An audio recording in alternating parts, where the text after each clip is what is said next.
So, are we building our future saviors or the very things that will make us extinct?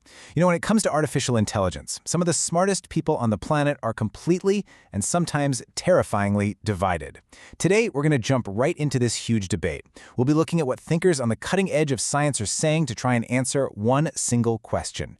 What should we really think about machines that think? Okay, let's just start with this. This is a quote from Stephen Hawking. This isn't some sci-fi movie line. This is one of the greatest minds in history giving a very serious warning, and it really sets the stakes for this whole conversation. But this is where it gets interesting.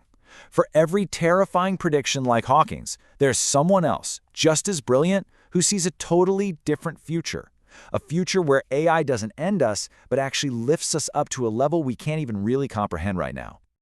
So which is it? Is AI going to be our greatest achievement, or is it going to be our last one? To get a handle on that, we really need to look at both sides of the coin, and we're going to start with the case for optimism. All right, let's look at the bright side first. This is the view that AI isn't our competition. It's more like our partner in the next stage of evolution, a tool that could help us solve everything from disease to, finally getting out among the stars. So the physicist Frank Tipler has this really fascinating idea. He basically says, look, our bodies, they're kind of squishy, fragile, and totally stuck on planet Earth.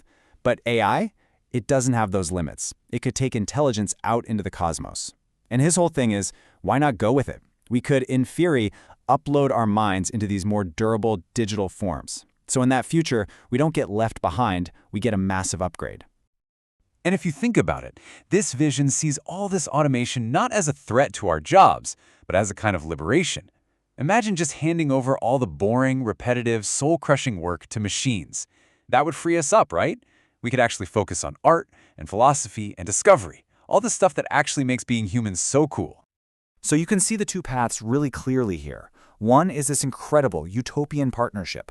But the other one? Well, that one leads somewhere much darker. And this brings us to the side of the argument that, let's be honest, fuels a lot of our anxiety about AI. It's that nagging fear that we're creating something that might one day look at us and think we're, well, just in the way. The royal astronomer Martin Rees thinks about this on a cosmic scale. He kind of sees intelligence moving from biological hardware, like our brains, to non-biological forms as an inevitable next step in the universe. But here's the catch. There is absolutely no guarantee that this new intelligence will care about the same things we do. And this is so important. The real fear isn't some evil Hollywood robot that wants to destroy us because it hates us. No, it's way more subtle. Think about that classic thought experiment, the paperclip maximizer. You tell an AI, make as many paperclips as you can. It gets really good at it. So good, it starts turning everything into paperclips. The whole planet, the oceans, us. It's not being evil, it's just following its programming with a terrifyingly cold and perfect logic that doesn't include, well, us. But what if this whole good versus evil, savior versus destroyer thing is just the wrong way to think about it?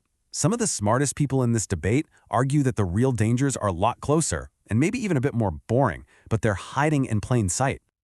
Take the philosopher Daniel Dennett. He thinks our obsession with the singularity, that future moment when AI becomes a superintelligence, is actually a huge distraction. He calls it a compelling urban legend because we're so busy worrying about some future conscious robot that we're totally missing the much more immediate threat that's already here. So, if we shouldn't be worried about a robot uprising, what should we be worried about? Well, the argument is this. The danger isn't that the machines are too smart and will take over. The danger is that they're not smart enough and we're letting them take over anyway.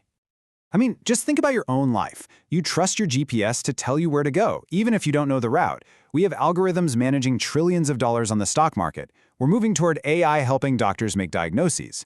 Now, these systems aren't thinking. They're just incredibly complex tools, and we are becoming completely dependent on them.